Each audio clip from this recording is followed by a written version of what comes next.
हाय दोस्तों, मैं आज के प्रोग्राम में आपका स्वागत करता हूँ। हमारे पास आपके लिए बहुत ही खास है हमारा बेटा हैरिसन कॉनली, जो यहाँ लीड पास्टर है कॉटन वुड में। उसने बहुत अच्छा संदेश दिया है प्रकाशित वाक्य की किताब से कि सारदीस का चर्च तो मरा हुआ चर्च था। तो मैं बस यही कहूँगा कि अपने सील बेल्ट पहन ले, हेलमेट पहन ले और संदेश के लिए तैयार हो जाइए, जो आपको आशीष देगा। हम कह रहे हैं मरे हुए चर्च के बारे में। हाय, मैं बेलस कॉनली हूँ। जीवन में हम सब अनिश्चितता देखते हैं, फिर चाहे वो आर्थिक समस्या हो, रिश्ते में दरार हो, स्वास्थ्य समस्या हो या फिर आपके उद्देश्य को जानने की बात हो। एक बात तो पक्की है, परमेश्वर आपको देख रहे हैं, वो आपको चाहते हैं, पर चाहे आप किसी भी सामना क्यों न कर रहे हो, उसके पास उसका जवाब है। प्रकाशित वाक्य अध्याय 3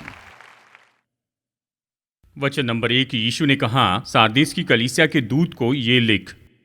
ये उसके वचन है, यीशु के वचन हैं, जिसके पास परमेश्वर की 7 आत्माएं और 7 तारे हैं। वो कहता है कि मैं तेरे कामों को जानता हूं। तू जीवित तो कहलाता है, पर है मरा हुआ। जागृत हो और उन वस्तुओं को जो बाकी रहेगी और जो मिटने को है उन्हें दृढ़ कर, क्योंकि मैंने तेरे किसी काम को अपने परमेश्वर के निकट पूरा नहीं पाया। इसलिए स्मरण कर कि तूने कैसी शिक्षा प्राप्त की और सुनी थी, उसमें बना रहे। न्यू किंग जेम्स कहता है कि उसे कस कर पकड़े रहे और मन फिरा। यदि तू जागृत न रहेगा तो मैं चोर के समान आ जाऊंगा और तू कदाचित न जान पाएगा कि मैं किस घड़ी तुझ पर आ पड़ूंगा। यीशु ने जो कहा उसके बारे में सोचिए। उसने कहा, मैं तेरे विरुद्ध आऊंगा। प्रेरित पौलुस कहता है, यदि परमेश्वर तुम्हारे साथ है तो तुम्हारा विरोधी कौन होगा। अब यह सवाल है कि अगर परमेश्वर आपका विरोधी है तो आप क्या करेंगे। यह सच में बहुत मुश्किल होगा ना। और इसी मुश्किल में सारदीस के बहुत से लोग खुद को पा रहे थे, लेकिन फिर भी ऐसे कुछ लोग थे जो प्रभु के लिए अपनी जिज्ञासा और आग को बनाए रखे थे। आगे पढ़ते हैं। यीशु ने कहा, हाँ, सारदीस में तेरे यहाँ कुछ ऐसे लोग हैं जिन्होंने अपने अपने वस्त्र अशुद्ध नहीं किए। वे श्वेत वस्त्र पहने हुए मेरे साथ घूमेंगे, क्योंकि वे इस योग्य हैं। जो जय पाए उन्हें इसी तरह श्वेत वस्त्र पहनाया जाएगा, और मैं उसका नाम जीवन की पुस्तक में से किसी रीति से न काटूंगा, पर उसका नाम अपने पिता और उसके स्वर्गदूतों के सामने मान लूंगा। जिसके कान हो वो सुन ले कि आत्मा कलीसियाओं से क्या कहता है। ये बहुत भारी वचन भाग है। अगर आपके पास अपनी बाइबल है तो इसे यहाँ खुली रखिए, क्योंकि अगले कुछ मिनटों में इन्हीं में से कुछ वचनों को हम देखने वाले हैं। इसलिए शुरू में सारदीस के नगर का ऐतिहासिक संदर्भ आपको बताऊं और फिर उसके बाद में वहां के चर्च के बारे में देखेंगे। सारदीस का शहर तो पूरे एशिया माइनर में बहुत ही महत्वपूर्ण शहर था। भौगोलिक रूप से यह स्मरना के पूर्व में 30 मील की दूरी पर था, जिसके बारे में कुछ हफ्तों पहले हमने देखा, जो सताया गया चर्च था। और ये तो थुआतीरा की कलीसिया से 30 मील दक्षिण पूर्व की ओर था, जिसके बारे में पिछले हफ्ते देखा है। सच तो यह है कि ये 7 कलीसियाएं जिनके बारे में यीशु ने प्रकाशित वाक्य 2 और 3 में बताया, ये तो एक भौगोलिक लाइन उत्पन्न करती हैं। ये तो यातायात और व्यापार के उस मार्ग पर बने थे। और सारदीस का शहर इन सभी शहरों में मुख्य गहने के जैसे था। एक समय ये तो पूरे प्राचीन संसार में सबसे धनी शहर हुआ करता था। इसका जो धन था वो तो यहाँ की सोने और चांदी की खदानों से मिलता था। ये धन स्रोत और धन तो बहुत रफ्तार से आए। सारदीस के लोगों को यह आसानी से मिलने लगा। सच तो यह है कि इतिहास हमें बताता है कि पहला सिक्का जिस पर छाप लगी थी एशिया माइनर में, वो पहला सारदीस से आया। तो आप तस्वीर समझ रहे हैं, ये बहुत ही अच्छा शहर था। ये तो बहुत ही महत्वपूर्ण और सम्मानित शहर था, और वहाँ के लोग बहुत ही धनी थे। और इससे भी बढ़कर ये शहर तो बहुत बड़ा था, और इसकी तो बहुत बड़ी शहर पनाह थी। ये 150 फीट गहरे पत्थर की चोटी पर बनाया गया था। उन दिनों में वो सोचते हैं इस नगर की रक्षा बहुत ही आसानी से होगी, कि कोई भी इसे कभी जीत नहीं पाएगा। अब इस बात को आप जरा याद रखिए, कुछ मिनटों में ही हम इसमें वापस आएंगे। और इस शहर के बीच में एक भवन बनाया गया था उनकी झूठी देवी के लिए, जिसका नाम था सिबिल। उसे प्रकृति, पशु और प्रजनन की देवी मानते थे। प्राचीन संसार में जब भी प्रजनन की देवी या देवताओं की उपासना की जाती थी तो उसमें निश्चय ही शारीरिक अनैतिकता का काम हुआ करता था। देखिए, ये सारे काम वहां पर उस शहर में हो रहे थे। सारदीस ऐशो आराम की जगह थी, अभिलाषा, धन और अनैतिक जीवन जीने की जगह थी। अगर हम आधुनिक शब्दों में कहें तो ये तो बस वेगस ट्रिप के जैसे है, ठीक है। वेगस में जो होता है वेगस में रहता है, जो भी वहां जाता है मनमर्जी करता है और इसमें कोई सीमा नहीं होती। यही तो था सारदिस। देखिए ये सारी बातें वहां पर तो थी, लेकिन फिर भी सारदिस का अपना सम्मान था उनके घमंड, झूठी आत्मसंतुष्टि और व्यर्थता के लिए। इस तरह के वातावरण में चर्च वहां पर था और काम कर रहा था। और जैसे हम यीशु के वचनों को देखते हैं, जैसे यीशु इस चर्च को बताते हैं, जैसे हम इसे एक साथ जोड़कर बाकी 6 पत्र और चर्च के साथ में देखते हैं जिन्हें यीशु ने लिखा था, तो हम ये जानते हैं कि सारदिस के बारे में सताव के लिए कुछ भी नहीं लिखा है कि उन्हें बाहर से धमकी मिल रही थी।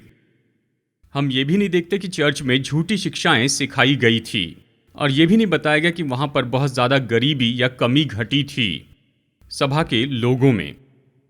तो ये सब ऊपरी सतह पर थे। सब कुछ बिल्कुल सही क्रम में दिखाई दे रहा था, सब कुछ बिल्कुल जैसे होना चाहिए था वैसे दिख रहा था। यीशु ने कहा, सुनो चर्च, तुम्हारा अपना नाम है, तुम्हारा अपना सम्मान है। यानी बाहर से अगर लोग सारदिस के चर्च को देखते तो कहते कि ये तो फलवंत होने वाला चर्च है, ये बहुत अच्छा चर्च है, यानी सेलिब्रिटीज प्यूज में बैठे हैं और सेलिब्रिटी पुलपिट पर भी हैं। लेकिन कितने लोग जानते हैं कि मनुष्य तो बाहरी रूप को देखता है, लेकिन यीशु कहते हैं वो सीधा हमारे हृदय को देखते हैं, और उसका नजरिया और उसका दृष्टिकोण भीड़ के नजरिए से अलग ही होता है। यीशु यहाँ पर इनके हृदय को देखता है और वो सारदिस के चर्च के लिए बहुत ही चुने हुए शब्दों का उपयोग करता है। सबसे पहले उन्हें याद दिलाता है कि वो कौन है। सबसे पहले वो उन्हें बताता है, मैं ही परमेश्वर की 7 आत्माओं को थामे हुए हूं। इसका क्या अर्थ है परमेश्वर की 7 आत्माएं? इसका अर्थ है पवित्र आत्मा की परिपूर्णता। नंबर 7 ये पूरे होने या परिपूर्णता के बारे में कहता है। यीशु कहते हैं, मैं पवित्र आत्मा को देने वाला हूं और मेरे हाथ में उसकी परिपूर्णता है। उस आत्मा की यशायाह 11 में देखिए, या इफिसियों अध्याय 1 में ये पवित्र आत्मा के 7 तरह के कामों के बारे में यहां पर बताते हैं। यीशु इसी के बारे में कह रहे थे। चर्च से कहते, सुनो, मेरे पास पवित्र आत्मा की परिपूर्णता है और मैं 7 तारों को भी थामे हुए हूं। और हमने पहले हफ्ते इसके बारे में सीखा। ये 7 तारे जो हैं, ये इस चर्च के 7 पास्टर्स या लीडर्स के बारे में बताते हैं जिन्हें यीशु यहां पर लिख रहे हैं। ये मेरे लिए बहुत ही आकर्षित करने वाली बात है कि यीशु सारदिस की कलीसिया से अपनी पहचान इस तरह से करते हैं। और ये तो बहुत ही स्पष्ट था कि इस चर्च में किस चीज की कमी है और इसे क्या चाहिए था। इन्हें जीवन चाहिए था, भक्तिपूर्ण जीवन। उन्हें आत्मा की ताजी हवा चाहिए थी, विश्वास योग्य भक्तिपूर्ण अगुवे चाहिए थे। उन्हें याद करना था कि यीशु अपनी कलीसिया का सिर है। ये तो ऐसी बात है जिसके बारे में सारदिस भूल बैठा था, जो यीशु ने उन्हें याद दिलाया। उसने कहा, परमेश्वर की आत्माएं मेरे हाथ में है और मैं ही वो हूं जो चर्च को अपने हाथ की हथेली में थामे हुए हैं। और फिर उसने ऐसा कुछ कहा जिसे न कोई चर्च न पास्टर सुनना चाहता है। उसने कहा, मैं तुम्हारे काम जानता हूं कि बाहर से तुम जीवित दिखाई देते हो, तुम्हारे पास सारे सिस्टम्स है और तुम सारे प्रोग्राम्स चलाते हो, तुम्हारे पास लाइट, स्क्रीन और टेक्नोलॉजी है, तुम भीड़ को आकर्षित कर सकते हो, तुम सीटों को भर सकते हो। ये सारी चीजें बहुत अच्छी दिखाई देती हैं। बाहर से ये तो आपको जीवित दिखाई देती है, लेकिन यीशु ने कहा अंदर की बात मायने रखती है। जो अंदर है वही सही मायने रखता है, जो कि आत्मा है। कहता है, तुम में कोई जीवन नहीं। यह मुझे प्रेरित पौलुस के बारे में याद दिलाता है। उसने जवान पास्टर से कहा, तिमोथियुस को उसने इसके बारे में चेतावनी दी। उसने चेतावनी दी कि चर्च तो संसार के द्वारा दूषित होता है। उसने उसे चेतावनी दी कि चर्च अंदर ही अंदर सड़ रहा है। चर्च तो भरा हुआ है अविश्वासी लोगों के कारण, जो कि कर्तव्य के रूप में वहां पर आते हैं। वो वहां पर खेल खेलने आते हैं, वो बस चेक करने आते हैं बक्से को। और पौलुस इस तरह से कहता है, ऐसे चर्च के लोग तो भक्ति का दिखावा करते हैं पर उसकी सामर्थ्य का इनकार करते। सारदिस में यही तो चल रहा था। और यीशु जिसने कलीसिया बनाया और जो कलीसिया का सिर है, वो इससे खुश नहीं थे। आज सुबह इसके पहले कि हम और गहराई में जाए, हमें खुद से पूछना चाहिए, क्या सारदिस का कोई भी भाग आपको आपके बारे में याद दिलाता है? आपकी वर्तमान की दशा याद दिलाती है? शायद एक बार आप परमेश्वर की बातों के लिए बहुत मजबूत थे, आप उसके वचन से बंधे थे, लेकिन अभी अगर आप खुद को देखें तो आप तो उससे बिल्कुल अलग हो चुके हैं। अपने आप में खुश है, प्रोत्साहित नहीं, उत्साहित नहीं हैं।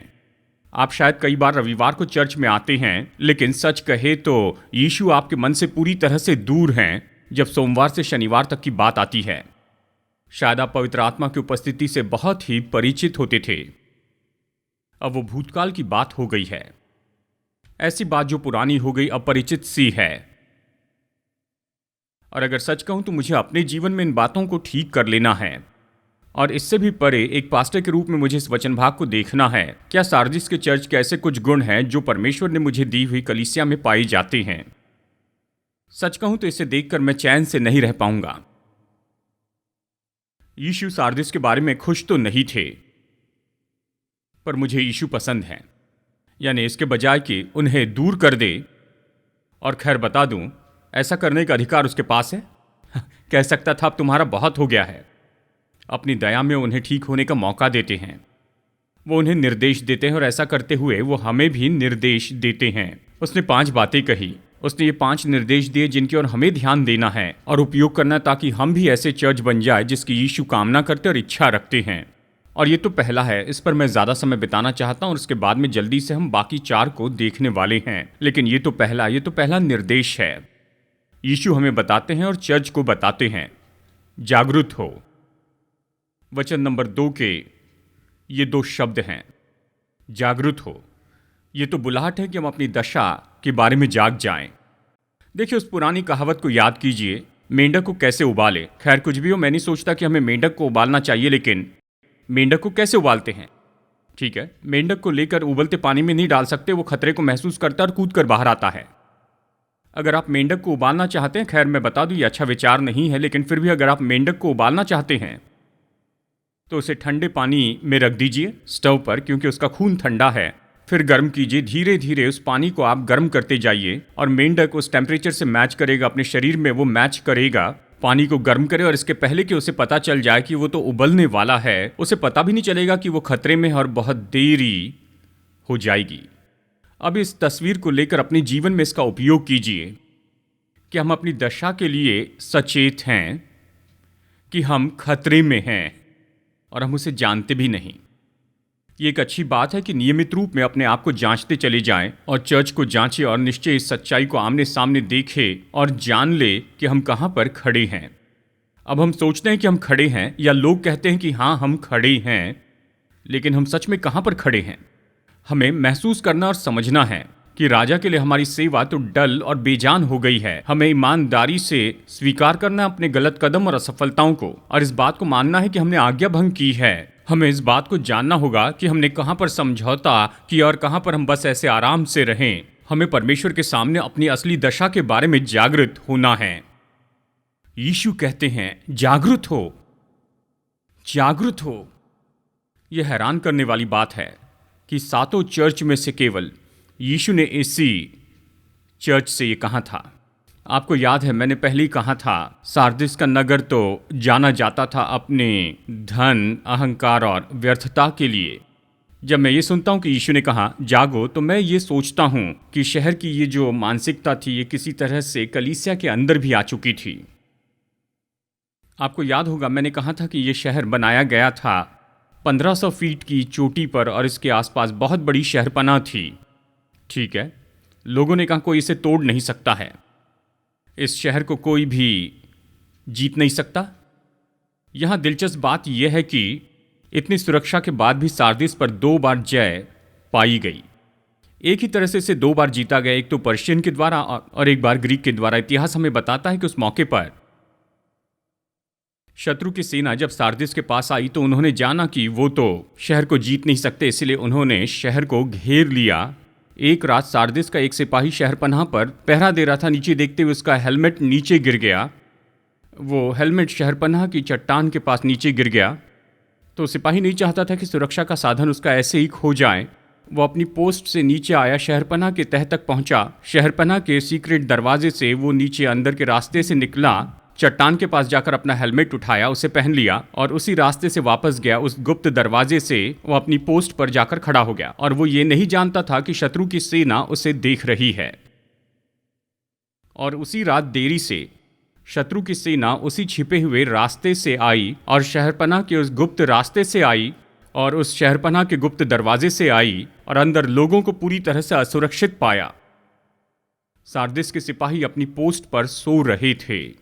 शहर का पहरा देने वाले सिपाही तो उस शहर की सुरक्षा पर इतना ज्यादा भरोसा रख रहे थे कि उसे तोड़ा नहीं जा सकता, और वो इतने लापरवाह हुए। उन्होंने इस बात की ओर ध्यान नहीं दिया गया कि उन्हें वहां पर किस काम के लिए रखा गया है, और उन्हीं की इस लापरवाही के कारण उनका शहर पूरी तरह से जीत लिया गया। और इतिहास हमें बताता है कि सारदिस फिर कभी आजाद नहीं हुआ। जब यीशु मसीह ने यह पत्र लिखा उस समय तो रोमी उन पर राज्य कर रहे थे। तो यीशु उन्हें लिखकर कहते हैं, जागरूक हो। और जब चर्च ने इसे सुना होगा तो अपने शहर के इतिहास के बारे में सोचा होगा कि वो कैसे आलसी हो गए और लापरवाह हुए, और इसके कारण उनका नाश होने पर था। उनके पास्टर, उनके लीडर्स, यहाँ तक कि विश्वासी, यीशु जो इन्हें जागरूक होने के लिए कह रहे थे उस पर हमें गौर करना चाहिए, और जो कुछ बाकी रह गया उसे मजबूत करने पर गौर करना चाहिए। अब ये दूसरा निर्देश है जो यीशु ने दिए। ये दूसरी बात यीशु ने बताई। मैं इन चारों को बहुत जल्दी बताना चाहता हूँ। और अगली बात जो यीशु ने कही वो मुझे पसंद है, और वो ये है कि तुम उसे दृढ़ करो। अब यीशु यहाँ पर कुछ कहते हैं सच में जो उसने पहले कहा, ये तो उसका उत्तर यहाँ दिया है। दूसरा निर्देश है जो बाकी रह गया है उन्हें दृढ़ करो। वचन 2, जागरूक हो। जो बाकी रह गया और जो मिटने को है उन्हें दृढ़ कर। जो बाकी रह गया उसे दृढ़ कर। ये तो निर्देश है जिसे ईमानदारी से और सच्चाई से हमें अपने जीवन में जांचना है। मैं अपने परिवार को कैंपिंग के लिए लेकर गया कुछ हफ्तों पहले, और हम तो पहाड़ों पर गए थे और उस समय हर रात आग लगाकर बैठते। मुझे ये पल बहुत पसंद है कि वहाँ पर मैं रहूँ, आग के आसपास मित्रों और परिवार के साथ में बातें करें और मजाक करें, एक साथ मिलकर हंसें। और मेरे 3 बेटे हैं, 14, 12 और 7 साल के, और उनका काम है कि हर रात उन्हें आग की देखभाल करनी है। उनका एक ही काम था कि आग बुझने न दें। मैं कहूँगा उन्होंने बहुत अच्छा काम किया, यहाँ तक कि स्पेस से भी वो आग दिख सकती थी। उन्होंने बहुत अच्छा काम किया, आग को बुझने नहीं दिया। यही तस्वीर है कि जो बाकी रह गया उसे दृढ़ करने की। बुझती हुई आग को देखिए जो कि बहुत ही धीमी हो चुकी है, बस मानो कुछ ही जलते हुए कोयले बाकी रह गए। और यीशु ने कहा, तुम उठो, आग में कुछ लकड़ी डालो, उसे फूंको, और जब तक अच्छे से आग न जल जाए हवा मारो। जिन सत्यों पर चर्च बना था उन्हें फिर से उभारो और फिर से सुसमाचार को प्रज्वलित करो ताकि ये पूरे चर्च में फैलते जाए। अब ये तो बुनियादी निर्देश है और इसके ऊपर निश्चय बहुत से अलग अलग स्तर हैं। नंबर 1, ये पूरे चर्च में फैलता है संयुक्त रूप में और साथ ही व्यक्तिगत रूप में। याद रखिए, हम तो पवित्र आत्मा के मंदिर हैं। ये तो निश्चय व्यक्तिगत स्तर है। जो बाकी रह गया उसे दृढ़ करो का मतलब क्या है? यानी हमें खुद से ये पूछना है कि क्या मेरे जीवन में ऐसे कोई क्षेत्र है, आत्मिक रीति से कहे तो, जहां मैं आरामदेह हो गया? क्या मेरे जीवन में ऐसे कुछ क्षेत्र हैं जहां पर मैं ज्यादा ध्यान नहीं दे रहा हूं? शायद ये प्रार्थना का क्षेत्र हो, या शायद ये वचन पढ़ने का क्षेत्र हो। मतलब हमारी बाइबल पर इतनी धूल जम गई है कि हम उस पर नरक शब्द लिख सकते हैं और हम बस आरामदेह हो गए हैं। वचन की बात पर हम बहुत आरामदेह हो गए जहां तक कि गीत गाने की बात आती है, या परमेश्वर की आराधना में कुछ लोग आरामदेह हो गए जहां तक कि समय देने की बात आती है। हमारा धन या हमारी योग्यता, ये चाहे जो भी क्षेत्र हो या जितने भी क्षेत्र हो, हमें उन्हें दृढ़ करना है और हवा देकर उस आग को प्रज्वलित करना है। हम आग बुझने नहीं दे सकते। फिर से कहूं, यीशु ने जो हमें आज्ञा दी है ये केवल व्यक्तिगत रूप में नहीं लेकिन संयुक्त रूप में चर्च के लिए है। ये चाहे कॉटनवुड चर्च हो या मसीह की सार्वभौमिक देह है। हमें आईने में देखना होगा, कहना होगा ऐसे कुछ क्षेत्र हैं जहां पर हमें गौर करना चाहिए। क्या ऐसे कोई क्षेत्र है जहां पर हम केवल काम करना है करके कर रहे हैं? जब आराधना की बात आती है तो क्या हम आकर बक्से में कुछ ऐसे डाल देते हैं, या फिर हम इस मकसद के साथ आते हैं कि प्रभु यीशु को महिमा दे? क्या हम यीशु को निहारने के लिए आते हैं या फिर भावनात्मक रूप में जोश पाने? जब हम ये संदेश प्रचार करते हैं तो क्या हम प्रेम से सत्य को बताते हैं? क्या हमारे संदेश का मुख्य विषय यीशु मसीह है, या केवल 3 पॉइंट बताते हैं कि खुश जीवन कैसे पाए? क्या अभी हम क्रूस का प्रचार करते हैं? क्या हम पुनरुत्थान सिखाते हैं? क्या हम वचन की पूरी सलाह सिखाते हैं? क्या हम संतों को सेवकाई के कामों के लिए तैयार करते हैं? क्या लोग उद्धार पा रहे हैं, बपतिस्मा ले रहे हैं? क्या लोगों को चेला बनाया जा रहा है? क्या वो पवित्र आत्मा से भर रहे हैं? पवित्र आत्मा के बारे में कहते हुए क्या हम उसकी उपस्थिति अपने अंदर महसूस कर रहे हैं, या पूरी सर्विस का प्रोग्राम बनाकर रखा है? जहां हमारे मिशन और आउटरीच की बात आती है, क्या हम सच में फर्क लेकर आ रहे हैं, या इसलिए कर रहे हैं क्योंकि अब तक करते आए हैं? क्या हम सच में प्रभाव डाल रहे हैं, या फिर बस क्रियाओं में से जा रहे काम को बस दिखाते चले जा रहे हैं लेकिन कुछ भी अर्थपूर्ण नहीं कर रहे हैं? सुनिए, ये बातें बहुत ही जरूरी हैं, अच्छी हैं, ये तो महत्वपूर्ण है और बहुत जरूरी हैं। जो बाकी रह गया उसे दृढ़ कर, इसका मतलब है नियमित रूप में आईने में देखना है, खुद को जांचना, अपने घुटनों पर आकर कहना, प्रभु यीशु अगर मैं भटक गया हूं, प्रभु यीशु अगर हमने समझौता किया या आरामदेह हो गए हैं, बस हमें दिखाइए और दया करके हमारी मदद कीजिए कि हम उन बातों को दृढ़ करें। मैं ये कहना चाहूंगा जो मेरे नोट्स में नहीं है। देखिए, कई बार लोग मेरे पास आकर कहते हैं, पास्टर जी, इस चर्च के लिए आपका दर्शन क्या है? क्या आपको सच बात बताऊं? मेरे पास चर्च के लिए दर्शन नहीं। जानते हैं क्यों? क्योंकि ये मेरा चर्च नहीं है। ओ, हमें ये करना चाहिए, हमें वो करना चाहिए। ओ हां, वो सारी अच्छी बातें हैं, पर ये मेरा चर्च नहीं है, ये यीशु का चर्च है। तो देखिए, आप मुझसे ये मत पूछिए कि चर्च के लिए मेरा दर्शन क्या है। एक साथ मिलकर कहें, ओ प्रभु यीशु, चर्च के लिए आपका दर्शन क्या है? आप हमसे क्या करवाना चाहते हैं? कैसे हम उन बातों को दृढ़ करें और आपके दर्शन के प्रति आज्ञाकारी हो जाएं, क्योंकि हमें वो चर्च चाहिए जो आप चाहते हैं। सार्दिस के चर्च का मनुष्यों के बीच में बड़ा सम्मान था, वो जीवित दिखता था, लेकिन अंदर से वो मरा था। सबसे बुरा धोखा तो खुद को धोखा देना है, जहां पर आप खुद को सहमत करते हैं कि देखो, ये सब कुछ जितना आप जानते हैं उतना बुरा तो नहीं है। अगर हम अपने चर्च के लिए प्रार्थना करें, व्यक्तिगत रूप में और संयुक्त रूप में, कि जो भी बाकी है उसे दृढ़ करने में पवित्र आत्मा मदद करें। चलिए आगे बढ़ते हैं। अगला निर्देश है, यीशु ने कहा, स्मरण कर। स्मरण कर कैसे शिक्षा प्राप्त की और सुनी थी। मुझे निर्देश पसंद है, क्योंकि हमें बताता है कि जो कुछ भी बाकी रह गया है उसे कैसे दृढ़ करें। ये तो इसके पहले का निर्देश है।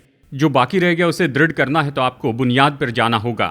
आपको याद करना होगा कि कौन सी शिक्षा पाई थी और क्या सुना था। आज अमेरिका के चर्च को क्या याद रखना चाहिए?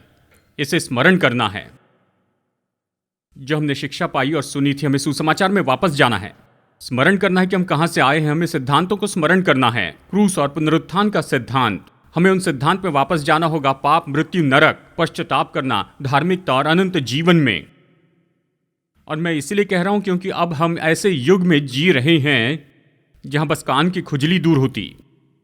दूसरा तीमुथियुस अध्याय 4:3 में प्रेरित पौलुस भविष्यवाणी के रूप में बताता है इस समय के बारे में जिसमें हम रहते हैं। उसने कहा, क्योंकि ऐसा समय आएगा जब लोग, यहां सभा और लोगों के बारे में कहता है, क्योंकि ऐसा समय आएगा जब लोग खरा उपदेश न सह सकेंगे, पर कानों की खुजली के कारण अपनी अभिलाषाओं के अनुसार अपने लिए बहुत से उपदेशक बटोर लेंगे और अपने कान सच से फेर कर कथा कहानियों पर लगाएंगे। देखिए, हम ऐसे ही समय में जी रहे हैं।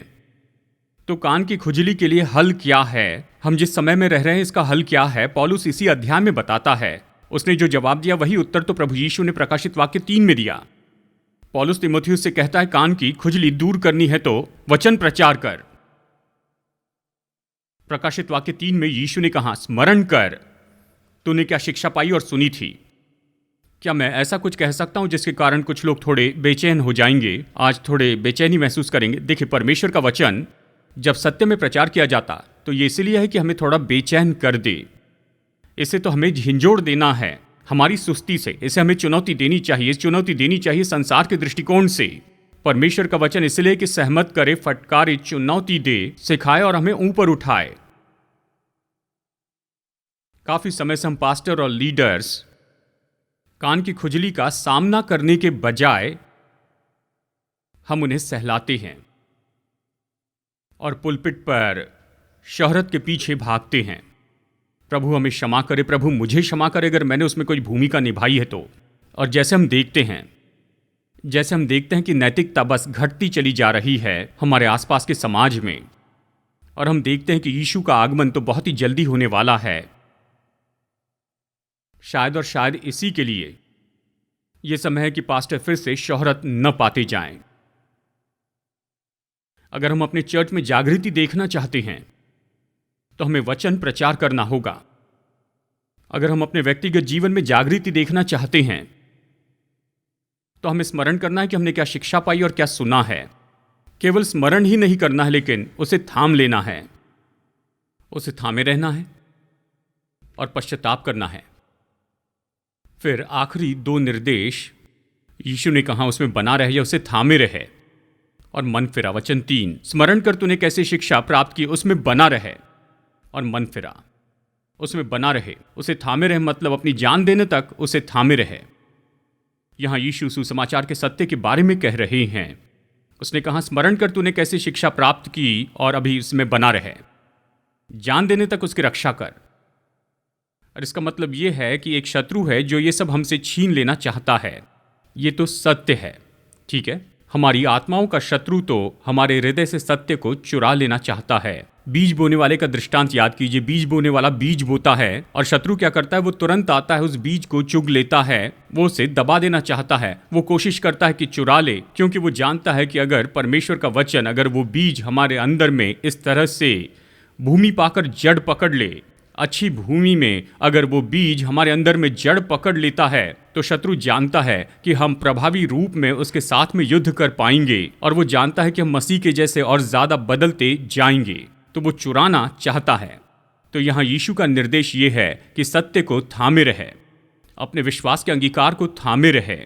कुछ सदियों के बाद में थामे रहे इस वाक्य को मिलिट्री ने वहाँ ले लिया, खास करके नेवी ने, और युद्ध के समय में वो इस तरह से कहते हैं, जब तूफान आता है तब ये निर्देश दिए जाते हैं। सिपाही ऐसे करते हैं कि एक हाथ से जहाज को पूरी तरह से मजबूती से थाम लेते हैं, वो जहाज को हिलने नहीं देते हैं, और अपने उस दूसरे हाथ से वो दूसरे लोगों की मदद करते हैं। मुझे तस्वीर पसंद है, ये मसीह जीवन की तस्वीर है।